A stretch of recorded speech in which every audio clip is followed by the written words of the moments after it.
আজকে তৈরি করছি নিরামিষ একটা ফুলকপি আর পনির দিয়ে সবজি। নিরামিষের দিন এই সবজিটা খেতে কিন্তু দারুণ লাগে।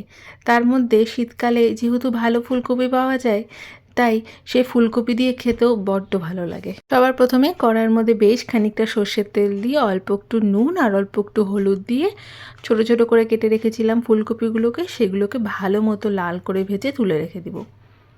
এবার তোমরা যদি চাও তাহলে ফুলকপি ছাড়াও কিন্তু এই পনিরের সবজিটা বানাতে পারো, সেটাও ভালো লাগে খেতে। এবার সেই সর্ষের তেলের মধ্যে বেশ কিছুটা প্রথমে দিলাম দারচিনি ফোড়ন, তারপরে দিব অল্প একটু সাদা জিরে। প্রথমে যে ফোড়নটা দেবে সর্ষের তেলে, সেটার গন্ধটাই কিন্তু পুরো সবজিতে ভরে থাকে, তাই আমার যেহেতু দারচিনি পছন্দ, আমি সবসময় দারচিনিটা আগেই ফোড়ন দিই।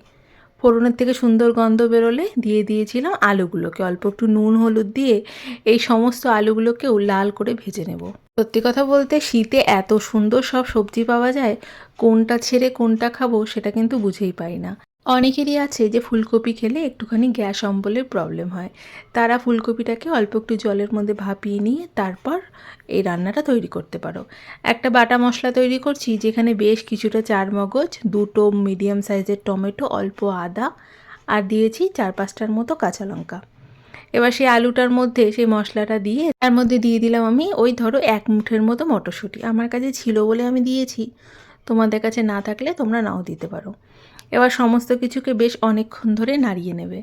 তার মধ্যে দেবে অল্প একটু হলুদ গুঁড়ো, পরিমাণ মতো নুন আর অল্প একটু লঙ্কা গুঁড়ো দিতে পারো। জিরে গুঁড়ো, ধনে গুঁড়ো কোনো কিচ্ছু দিতে হবে না।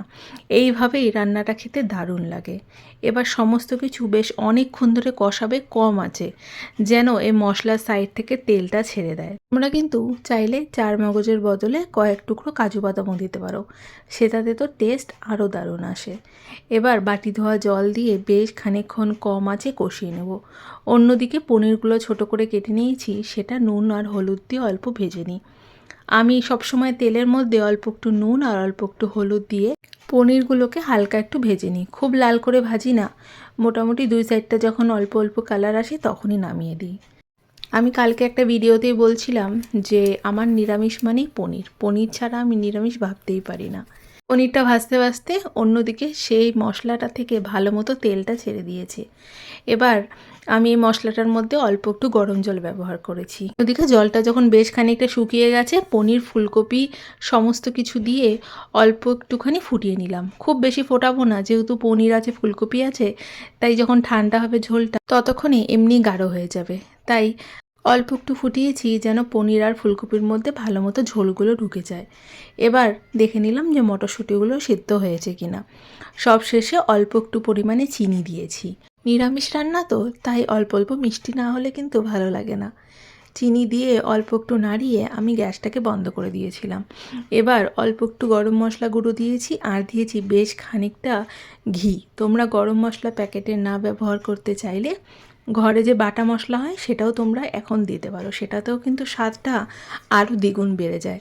সমস্ত কিছু বেশ অনেকক্ষণ ধরে নাড়িয়ে ঢাকা দিয়ে রেখেছিলাম, যাতে গরম মশলার ঘিয়ের গন্ধটা ছড়িয়ে যায় সব দিকে।